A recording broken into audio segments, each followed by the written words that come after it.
Welcome to Physics Inside Out. Physics inside out लाया आपके लिए experiment to determine the band gap of a semiconductor material जो कि एक जर्मेनियम क्रिस्टल है। इस एक्सपेरिमेंट में हमने जर्मेनियम क्रिस्टल का बैंड गैप डिटरमिन करना है। एक्सपेरिमेंट को मुख्तलिफ सेक्शन में डिवाइड किया गया है। सबसे पहले हम बात करेंगे इंट्रोडक्शन टू द एक्सपेरिमेंट, उसके बाद ऑपरेटर्स की complete description, observations, calculations, graph और रिजल्ट। तो लीजिए सबसे पहले introduction to the experiment. Band gap of germanium find करने के लिए जो हम फार्मूला यूज़ करेंगे इस सेक्शन में, उस फार्मूले को डिराइव करने जा रहे हैं। हम स्टार्ट करते हैं डायोड वोल्टेज करंट इक्वेशन से। I equal to I S E power E V divided by K B T minus 1। इस इक्वेशन में reverse saturation current I S किसके इक्वल होता है? I S equal to constant multiplied by E power minus delta E divided by K B T. इस constant को हम A suppose कर लेते हैं, तो I S will be equal to A E power minus delta E divided by K B T. अब दोनों तरफ हमने लॉग ले लिया। लेफ्ट साइड का लॉग ऐसे ही, राइट साइड पे क्योंकि दो क्वांटिटीज मल्टीप्लाई हो रही थी इसलिए लॉग फार्मूले के मुताबिक log a plus log second term. Next log I S equal to log a, यहाँ पर लॉग और ई कैंसिल हो जाएंगे, सिंपली हो जाएगा माइनस डेल्टा ई ओवर के बी टी। अब क्योंकि ए कांस्टेंट है तो उसका लॉग भी एक कांस्टेंट नंबर होगा, इसलिए हम लॉग ए को एक नया कांस्टेंट बी ले सकते हैं। मज़ीद इसमें हम ये कर रहे हैं कि नेचुरल लॉगरिथम को लॉग बेस 10 में चेंज कर रहे हैं। तो natural logarithm I S equal to 2.303 log base 10 I S equal to log A को बी लिख लिया माइनस सेकंड टर्म ऐसे ही। अगर आई एस को हम माइक्रो एम्पेयर्स में लें और डेल्टा ई को इलेक्ट्रॉन वोल्ट में, तो ऊपर वाली इक्वेशन को हम लिख सकते हैं 2.303 log 10 is equal to b minus delta e multiplied by 1.6 multiplied by 10 raised to power minus 19 divided by kbt। Previous equation को ही दोनों तरफ 2.303 पे डिवाइड कर दिया, तो लेफ्ट साइड से 2.303 कैंसिल हो गया, राइट साइड पे b पे भी डिवाइड हो गया और सेकंड टर्म पे भी डिवाइड हो गया। इस इक्वेशन में के बी बोल्ट्जमैन कांस्टेंट है, इसकी वैल्यू होती है 1.38 multiplied by 10 raised power minus 23 joule पर केल्विन। यहाँ पे इसी इक्वेशन में के बी की जगह पे वैल्यू सब्स्टिट्यूट कर देते हैं 1.38 multiplied by 10 raised power minus 23 multiplied by T ऐसे। अब यहाँ पर बी एक कांस्टेंट है और 2.303 भी कांस्टेंट है, तो कांस्टेंट डिवाइडेड बाई कांस्टेंट एक नया कांस्टेंट जिसको हम सी कह रहे हैं। तो लेफ्ट साइड ऐसे ही log base 10 I S equal to ये कांस्टेंट सी माइनस इसको कैलकुलेटर की मदद से एवेलुएट करें तो 5.036 multiplied by delta E multiplied by 10 raised power 3 divided by T. Left side ऐसे ही लॉग बेस 10 आई एस, आगे सेकंड टर्म पहले लिख रहे हैं, सी को बाद में लिख रहे हैं। सेकंड टर्म क्या है? Minus 5.036 multiplied by delta E multiplied by 10 raised power 3 divided by T plus C. इस इक्वेशन पे अगर आप गौर करें तो ये एक स्ट्रेट लाइन की इक्वेशन है जिसकी फॉर्म होती है y equal to M X plus C. अगर हम log बेस 10 आई एस और 10 raised power 3 divided by T के दरमियान एक ग्राफ प्लॉट करें तो ये ग्राफ एक स्ट्रेट लाइन होगा जिसका स्लोप होगा log base 10 I S divided by 10 raised power 3 divided by T. Therefore slope of line को हम लिख सकते हैं माइनस 5.036 मल्टीप्लाइड बाई डेल्टा ई। इसी इक्वेशन से अगर हम डेल्टा ई फाइंड आउट करें तो माइनस 5.036 इधर आके डिवाइड हो जाएगा। डेल्टा ई बैंड गैप है तो delta E equal to band gap equal to slope of line divided by minus 5.036। Band gap of germanium find करने के लिए जो सर्किट डायग्राम हम यूज करेंगे वो आप इस सेक्शन में देख रहे हैं। इस सर्किट डायग्राम में ये हीटिंग अरेंजमेंट है, ये हीटर है, ये थर्मामीटर है और डायोड को हमने रिवर्स बायस में कनेक्ट किया हुआ है। ये पावर सप्लाई है जिसका पॉजिटिव टर्मिनल, ये नेगेटिव टर्मिनल ये पोटेंशियोमीटर है जिसकी मदद से पावर सप्लाई की वोल्टेज को वेरी किया जा सकता है। उस वोल्टेज को नोट करने के लिए ये वोल्ट मीटर है, और कोरस्पॉन्डिंग करंट जो कि डायोड में से पास करेगी वो माइक्रो एमीटर से नोट करते हैं। Band gap of germanium find करने के लिए जो ऑपरेटर्स हम यूज़ करेंगे ये उसकी लिस्ट है। इसमें हमें जर्मेनियम मटेरियल का एक डायोड चाहिए, power supply, small heat controlled oven, thermometer, volt meter, micrometer और कनेक्टिंग वायर्स। ये वो ऑपरेटर्स है जिसकी मदद से हम band gap of a semiconductor material यानी जर्मेनियम क्रिस्टल का बैंड गैप फाइंड आउट करेंगे। इस ऑपरेटर्स के अंदर ये हीटिंग अरेंजमेंट है। हीटिंग अरेंजमेंट के लिए ये आप देख रहे हैं कि इसमें ये दो वायर्स हैं, हम इनको एसी मेन के साथ कनेक्ट करेंगे, इसमें वाटर डालेंगे तो ये हीट अप होना शुरू हो जाएगी। ये टेस्ट ट्यूब, इस टेस्ट ट्यूब के अंदर ये एक थर्मामीटर है जिससे हम टेम्परेचर मेजर करेंगे, और ये आपको दो वायर्स नज़र आ रही हैं। इन वायर्स के एंड पे हमने एक सेमीकंडक्टर जो कि जर्मेनियम का बना हुआ है डायोड, उसको हमने रिवर्स में अटैच किया हुआ है। इस सेटअप में ये वोल्टेज सिलेक्टर है, इसके अंदर बिल्ट इन पावर सप्लाई है, ये इसका ऑन ऑफ स्विच है, ये वोल्ट मीटर है, ये करंट मीटर है। वोल्ट मीटर की रीडिंग नोट करने के लिए आप देख रहे हैं कि 0 और 0.5 के दरमियान 10 लाइंस हैं, इसलिए हर डिवीजन किसको ज़ाहिर करेगी? 0.5 डिवाइडेड बाई 10, तो हर डिवीजन की वैल्यू हो जाएगी 0.05 वोल्ट। इसलिए जब हमने वोल्ट मीटर की रीडिंग नोट करनी होगी, यहाँ पे इसकी नीडल जहाँ पर भी होगी वो डिवीजन नंबर काउंट करके उसको 0.05 से मल्टीप्लाई कर देंगे तो उतने वोल्ट वोल्ट मीटर की रीडिंग हो जाएगी।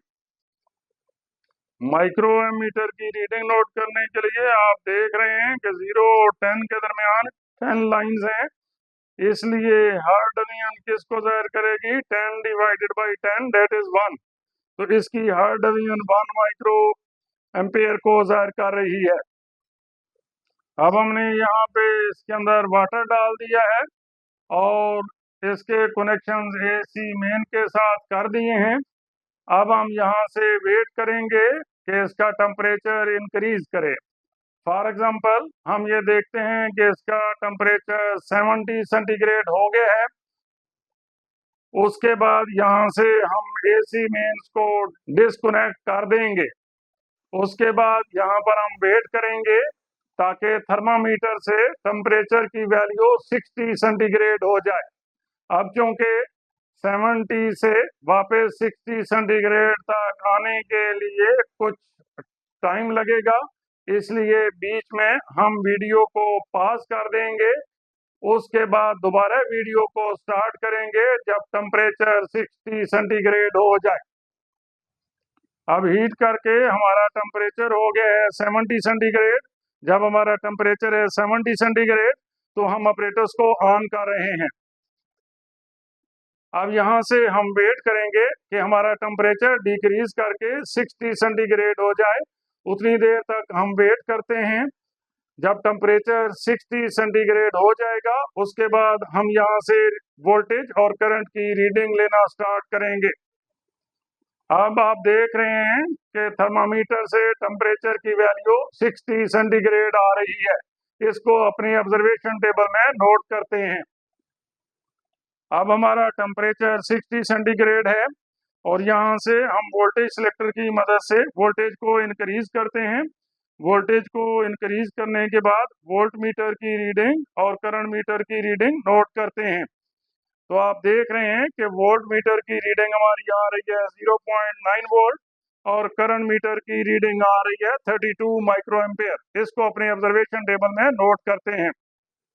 जब हमारा टेम्परेचर था 60 सेंटीग्रेड उस वक्त वोल्टेज हमने इंक्रीज की थी 0.9 वोल्ट तक, तो करंट की वैल्यू आ रही थी 32 माइक्रो एम्पेयर। अब वोल्टेज को हम इंक्रीज कर रहे हैं। वोल्टेज को इंक्रीज करने के बाद वोल्ट मीटर की रीडिंग पढ़ते हैं और माइक्रोमीटर की रीडिंग भी नोट करते हैं। वोल्ट मीटर की रीडिंग आप देख रहे हैं 1 वोल्ट है। माइक्रोमीटर की रीडिंग है 33 माइक्रो एम्पियर। इसको अपने ऑब्जर्वेशन टेबल में नोट करते हैं। वोल्टेज की जब वैल्यू थी 1 वोल्ट, उस वक्त करंट की वैल्यू आ रही थी 33 माइक्रो एम्पियर। यहाँ से वोल्टेज को फर्दर इंक्रीज करते हैं। इंक्रीज करके वोल्ट मीटर की रीडिंग नोट करते हैं। वोल्ट मीटर की रीडिंग है 1 के बाद 2 डिवीजन हैं, क्योंकि हर डिवीजन 0.5 वोल्ट को जाहिर करती है, इसलिए 2 डिवीजन 0.1 वोल्ट को जाहिर करेंगी। तो वोल्ट मीटर की रीडिंग है 1.1 वोल्ट और माइक्रो एमीटर की रीडिंग है 34 माइक्रो एम्पियर। इसको अपने ऑब्जर्वेशन टेबल में नोट करते हैं। वोल्टेज की वैल्यू थी 1.1 वोल्ट, करंट की वैल्यू थी 34 माइक्रो एम्पियर।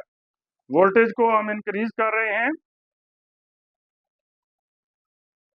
वोल्टेज को इंक्रीज करने के बाद आप देख रहे हैं वोल्ट मीटर की रीडिंग आ रही है 1.2 वोल्ट और माइक्रो एमीटर से करंट की रीडिंग है 35 माइक्रो एम्पियर। इसको अपने ऑब्जर्वेशन टेबल में नोट करते हैं। वोल्टेज की वैल्यू थी 1.2 वोल्ट, करंट की वैल्यू थी 35 माइक्रो एम्पियर। वोल्टेज को फर्दर इंक्रीज करते हैं। वोल्ट मीटर की रीडिंग है 1.3 वोल्ट और माइक्रो एमीटर की रीडिंग है 36 माइक्रो एम्पियर। इसको अपने ऑब्जर्वेशन टेबल में नोट करते हैं। वोल्टेज की वैल्यू थी 1.3 वोल्ट, करंट की वैल्यू थी 36 माइक्रो एम्पियर। वोल्टेज को अब हम फर्दर इंक्रीज करते हैं।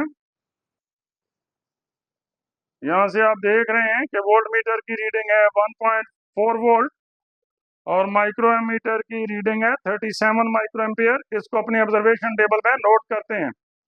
वोल्टेज की वैल्यू थी 1.4 वोल्ट और करंट की वैल्यू आ रही थी 37 माइक्रो एम्पियर। अब हमारा टेम्परेचर डिक्रीज करके 55 सेंटीग्रेड हो गया है। इसको अपने ऑब्जर्वेशन टेबल में नोट करते हैं। अब यहाँ से वोल्टेज सिलेक्टर की मदद से हम वोल्टेज को इंक्रीज करते हैं। तो आप देख रहे हैं कि वोल्ट मीटर की रीडिंग भी इंक्रीज कर रही है और माइक्रोमीटर की रीडिंग भी इंक्रीज कर रही है। अब इन दोनों रीडिंग्स को नोट करते हैं। यहाँ पे आप देखें तो हमारी जो वोल्ट मीटर की रीडिंग है वो 0.9 है और माइक्रो एमीटर की रीडिंग है 25 माइक्रो एम्पियर। इसको अपने ऑब्जर्वेशन टेबल में नोट करते हैं।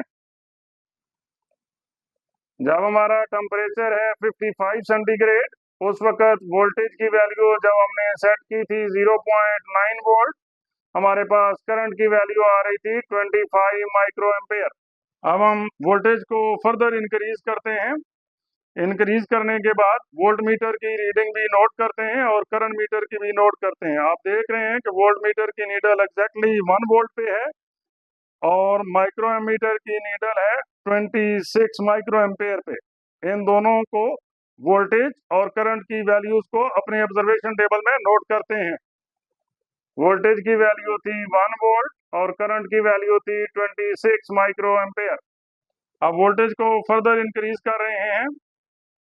वोल्टेज को इंक्रीज करने के बाद वोल्ट मीटर की रीडिंग भी नोट करते हैं और करंट मीटर की रीडिंग भी नोट करते हैं। आप देख रहे हैं कि वोल्ट मीटर की रीडिंग 1 के बाद 2 डिवीजन हैं, क्योंकि 2 डिवीजन मिलके 0.1 को जाहिर करती हैं। तो वोल्ट मीटर की रीडिंग हो जाएगी 1.1 वोल्ट और माइक्रो एमीटर की रीडिंग आप देख रहे हैं 27 माइक्रो एम्पियर है। इसको अपने ऑब्जर्वेशन टेबल में नोट करते हैं। वोल्टेज की वैल्यू थी 1.1 वोल्ट, करंट की वैल्यू थी 27 माइक्रो एम्पियर। वोल्टेज को मजीद इंक्रीज करते हैं। इंक्रीज करने के बाद हम वोल्ट मीटर की रीडिंग नोट करते हैं। वोल्टेज हमारे पास आ रही है 1.2 वोल्ट और माइक्रो एमीटर की रीडिंग है 28 माइक्रो एम्पियर। इसको अपने ऑब्जर्वेशन टेबल में नोट करते हैं। वोल्टेज की वैल्यू थी 1.2 वोल्ट, करंट की वैल्यू थी 28 माइक्रो एम्पियर। अब वोल्टेज को फर्दर इंक्रीज कर रहे हैं। इंक्रीज करने के बाद वोल्ट मीटर और माइक्रो एमीटर की रीडिंग नोट करते हैं। वोल्ट मीटर की रीडिंग आ रही है 1.3 वोल्ट और माइक्रो एमीटर की रीडिंग आ रही है 29 माइक्रो एम्पियर।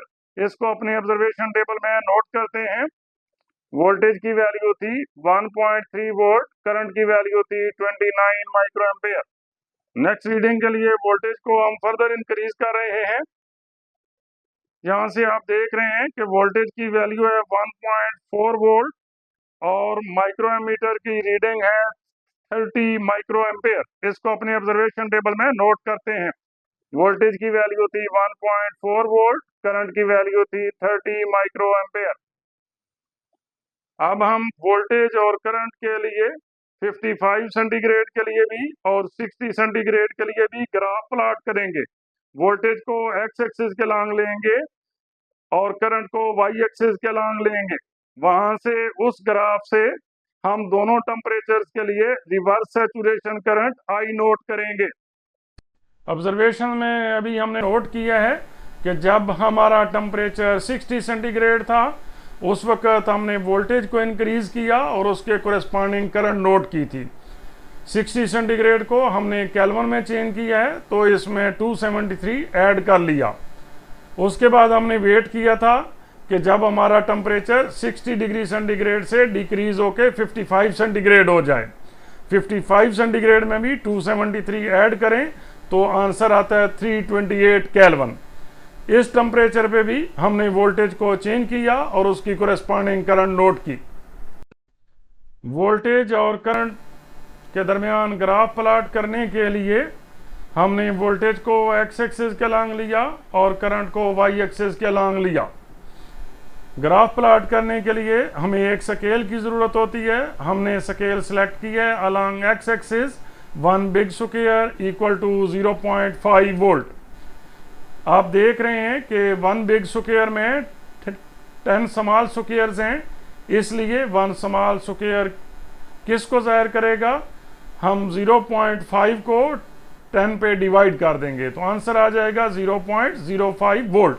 तो इसलिए हम लिखेंगे 1 small square equal to 0.05 volt. Y axis के लॉन्ग स्केल क्या है? 1 big square equal to 10 micro ampere. क्योंकि 1 बिग स्क्वायर में 10 स्मॉल स्क्वायर्स हैं, इसलिए 1 स्मॉल स्क्वायर 1 माइक्रो एम्पेयर के इक्वल होगा। यहाँ पे दो ग्राफ्स आप देख रहे हैं। ये जो ऊपर वाला ग्राफ है ये 60 सेंटीग्रेड टेम्परेचर पे वोल्टेज और करंट के दरमियान ग्राफ है। नीचे वाला ग्राफ 55 सेंटीग्रेड पे वोल्टेज और करंट के दरमियान ग्राफ है। टेबल में आप नोट कर रहे हैं कि जब टेम्परेचर है 60 सेंटीग्रेड तो 0.9 वोल्ट पे करंट है 32 माइक्रो एम्पेयर। यहाँ पर आपने एक्स एक्सिस के अलॉन्ग 0.9 वोल्ट तक जाना है। 0.9 वोल्ट कैसे हम देखेंगे? आप देख रहे हैं कि 1 स्मॉल स्क्वायर 0.05 वोल्ट के इक्वल है, इसलिए 2 स्मॉल स्क्वायर 0.1 वोल्ट के इक्वल हो जाएंगे। इट मीन्स यहाँ पर हमने 18 बॉक्सेस गिनने हैं।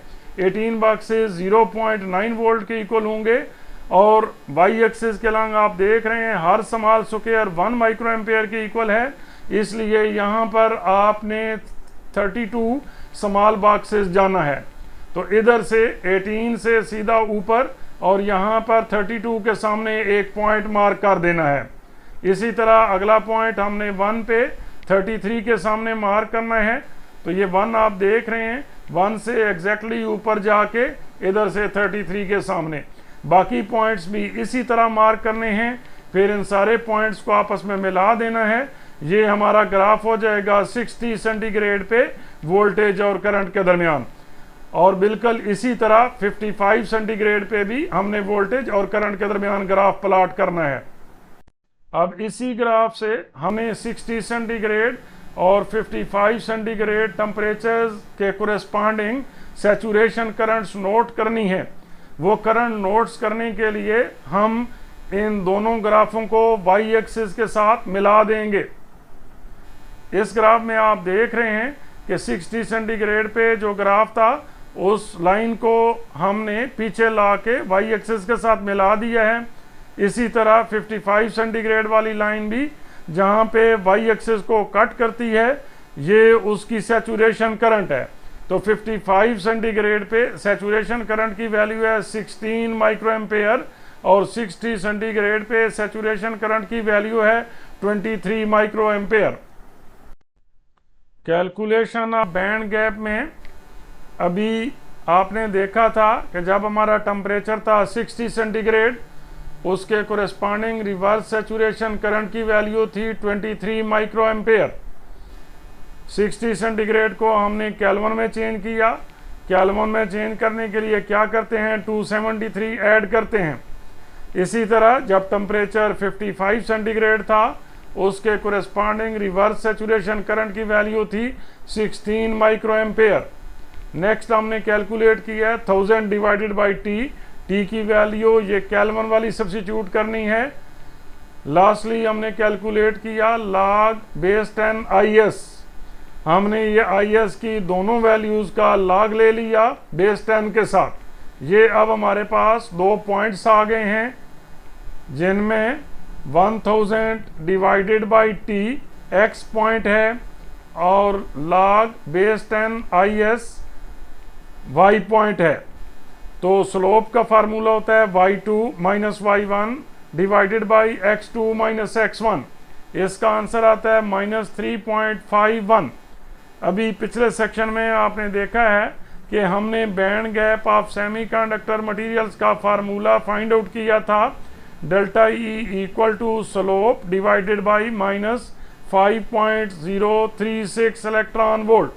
स्लोप की वैल्यू सब्स्टिट्यूट कर दी -3.51 डिवाइडेड बाई -5.036। इसको कैलकुलेटर पे कैलकुलेट करें तो आंसर आ जाता है 0.697 इलेक्ट्रॉन वोल्ट, जो कि अप्रॉक्सीमेटली 0.7 इलेक्ट्रॉन वोल्ट है। Actual value of delta E भी 0.7 इलेक्ट्रॉन वोल्ट ही है, इसलिए परसेंटेज एरर 0%।